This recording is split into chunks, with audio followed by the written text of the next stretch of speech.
Hello everyone, I'm Rob Howlett, the Regional Development Officer for the Southwest. I hope you're all doing well and I hope you've been out enjoying the sunshine and maybe even on the water enjoying the boating. This week we're going to be taking a look at the racing guidance that came out last week. So to help us discuss that from the racing team, we have got Jack Fenwick and Neil McLeod. Hey guys, how you doing? Hi, Well, Rob. Rob, all good. Good. Okay, cool. So I think Neil will come to you first. The guidance notes for returning to racing came out last week. Could you kind of summarize the feel of that for us? I mean, there was a lot of information, but the general feel. Yeah, so we kind of put these out as really as a supplement, I guess, to the club guidance notes, which went out a few weeks earlier. And it's really just for to help clubs think about the kind of things that they might have to think about in looking towards planning a return to racing. So we're not saying that we expect everyone to suddenly return to racing now, but it's giving clubs the tools and the information that they need to think about to put in place plans for when it is appropriate. And that's going to be different for different clubs in different areas of the country. Yeah, sure. And Jack, in that document, it kind of gives some ideas of what types of racing people can do. But what do you think about that? What are the things people could be doing at the moment that maybe is a little bit competitive? I think as we've gone through this process, we've tried to think about the restrictions that are in place in terms of how many people can be in one place at one time. And that obviously has a knock-on effect on what we would view as traditional racing. So I think we sort of did a bit of a brainstorming session to think about means of getting afloat and validating your competitive nature without putting too many people in the same place at the same time, which is essentially what we're trying to avoid. So we've looked at the pinch points like starts, marks, launching, recovery, and looked at options for what can reduce the strain on those areas. Most clubs have got plans in place for launching and how they can keep people separated and get them afloat just for normal sailing activities. So within this document, we've looked at what they can do to feed their competitive nature. And that can be as simple as doing as many tacks as possible in 1 minute, or sailing around a fixed course on your own and just doing the time for that. And then we slowly start to look at what options are available as restrictions start to lift. So can you line up against a mate? Can you line up against a few mates? And that's generally based around what we'd view as coaching exercises, but giving them a slightly more formal result, looking at your performance as opposed to the learning that you do along the way. So rabbit runs, which is the coaching equivalent of a gate start, but you can do that on your own. There doesn't need to be any race management in place. Other exercises that you can do as friends. And then we've developed a little bit further so that once the restrictions are lifted a bit more, you can think about, well, what race management options can be put in place? Could you have somebody standing on the beach waving flags up and down rather than being on a boat? Can it be self-timed? Can you do races whereby the competitors can take their own start time and their own finish time? Or at that point, can you have a fixed start time? And then can they sail past somebody's house and they can sit there drinking tea and record the finish times? There's loads of different opportunities. And I think the key was to think that racing as we know it won't exist for a while. So we have to think about how we can get that fix, that competitive desire, and what we can do that's completely different. We have a blank sheet of paper and how we can think about what works in our sailing area with our competitors and our types of boats, be that dinghy sailors single-handed or yacht sailors, and when we can start to introduce measures that will work for those sailors. Yeah, and the document has phased approach basically, which is what the government are looking at and what most sailing clubs are now looking at in their return to boating as a general thing. So they are all looking at a phased approach, and they can then start to look at your phases and blend them with theirs and see where they implement them at each level of their phased return as well. So I think that's really helpful for clubs, and I'm sure they'll be able to use it lots.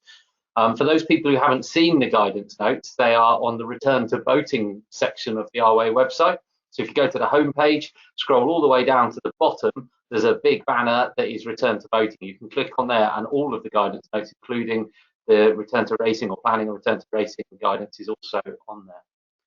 So Neil, coming to you, how could clubs get an idea as to how they can run these sessions, and or how, give them some more information on maybe what a rabbit run is or how to host it if they don't know? What's around for the clubs to help them with that? Yeah, sure. So there's some information at the minute in the appendices to the document, and we'll look to try and expand that out as we go. We'll also be releasing a number of videos, kind of discussing some of the different format options and how you might be able to run them over the coming weeks. Yeah, good. So there'll definitely be some more content out there, and that'll be on the Sail from Home page, I would imagine. So click on Sail from Home, and there'll be a link to it from there onto one of the YouTube pages. So keep your eye out there and on social media, because we'll be pointing people in the direction of those videos.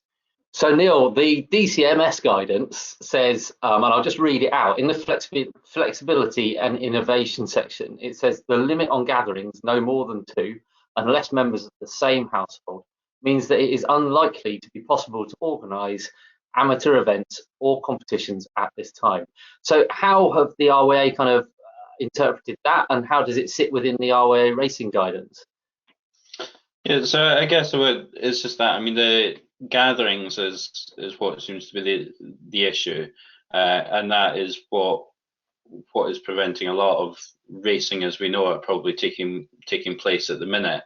But the DCMS guidance also talks about organisations are encouraged to think creatively about how best to make their sport or activity possible within the guidelines. And that's kind of what we're really trying to give with some of these ideas about different racing formats that might allow you to get some competitive sailing, but without having the gatherings, which would be going against the government advice. Yeah, thanks, Neil. And Jack, what do you think about that gatherings bit? Does that come into the guidance at all? Yeah, I think that's been the sort of guiding principle that we've had whilst coming up with it. But it's about establishing what works for you and it's geography to some of it. If you know that all of your members are going to launch from completely separate areas and come together, then they won't be gathering. As long as you make sure that they don't come close to each other in the water, then there's no gathering there. So it is about thinking about what works in your area for your sailors and how you can make sure that they abide with, on the one hand, not having gatherings of more than 2 people or only if they're from the same household, and looking for creative opportunities, thinking about something that's different. You don't have to start at the same time. You don't even have to start in the same place. Everyone could sail the same course, but start at a completely different corner.